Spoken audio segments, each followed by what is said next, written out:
মিছিল বন্ধ করে বলা বলে মহিলারা অল আউট করে দিয়ে নৃত্য করছেন, কি কারণে সবাই মিলে নৃত্য করছেন কেন? কারণ কি আমাদেরকে অনেক কাঁদিয়েছে, আমাদেরকে জেল খাটিয়েছে, আমাদের বাড়ি পুড়িয়েছে, আমাদেরকে অনেকে মেরে ফেলেছে। আজ আমরা চান্স পেয়েছি, ওকে ছাড়বো না, কোনো মতে ছাড়বো না। ও যেখানেই থাকবে সেখানেই আমরা আন্দোলন করবো। ওর শেষ দেখতে চাই আমরা, ওর শেষ দেখতে চাই, ওর শেষ দেখতে চাই। একটা বাজে মহিলা, মহিলার নামে কলঙ্ক, মহিলার নামে একবারই কলঙ্ক। ওকে আমরা সহ্য করবো, যেখানে পাবো ওকে আর ওর দলকে শেষ করে দেবো, শেষ করে দেবো। আমাদের শুভেন্দু দাকে ভালো শিক্ষা দিয়েছে, শুভেন্দু দাকে শিক্ষা দিয়ে আমাদের প্রতিশোধ, আমরা যারা কষ্ট পেয়েছি কর্মচারীরা, তার প্রতিশোধ শুভেন্দু দা দিয়েছে। শুভেন্দু দা, অমিত শাহ আর মোদীজিকে আমার প্রণাম। আমাদের ওনারা বাঁচিয়েছেন। শুভেন্দু দাকে আমি বাঁচিয়ে বেঙ্গল বলি, এই মধ্যে শুভেন্দু দাকে বাঁচিয়ে বেঙ্গল বলি।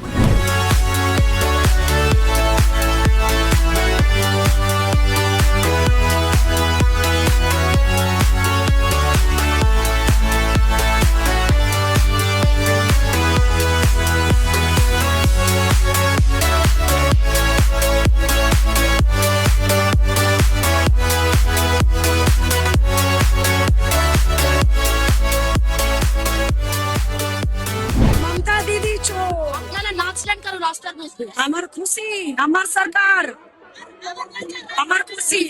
আজকে তৃণমূলের মিছিল তো বন্ধ দিলেন না, তৃণমূলের মিছিল তো আটকে দিলেন আপনারা।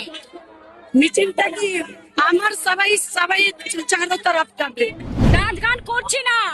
সব থেকে বড় কথা হলো আজকে কি নিয়ে বেরিয়েছে, বারুইপুরের ঘটনা নিয়ে বেরিয়েছে। তো আজকে যখন মেডিকেল কলেজে হয়েছিল অভয়ার জন্য, উনি কি বেরিয়েছিলেন? বেরোননি। আজকে কি কারণে বেরিয়েছিলেন? পাঁচ টিভির ঘটনা, তারপরে কসবা ঘটনা, বেরিয়েছিলেন উনি? বেরোয়নি। আজকে কি মতলবে বেরিয়েছে?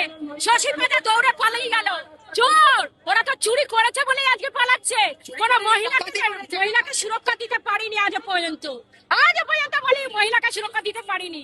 হাজরা করে আমরা থাকি, আমরা আমাদেরকে বলছে রাত্রি 8টার পরে বেরোনো বন্ধ। কিসের জন্য? কি কারণে বেরোনো বন্ধ? কি কারণে বেরোনো বন্ধ সেটা বলুন। মমতা বন্দ্যোপাধ্যায় এই প্রদেশ আন্দোলন করতে দেবেন না? একদম বেরোতে দেবো না। ওর লাশ এখান থেকে বেরোবে, বেরোতে দেবো না মমতা ব্যানার্জিকে একদম। অভিষেক ব্যানার্জিকে বলেছিলাম 4 তারিখের আগে মেরে চামড়া গুটিয়ে দেবো।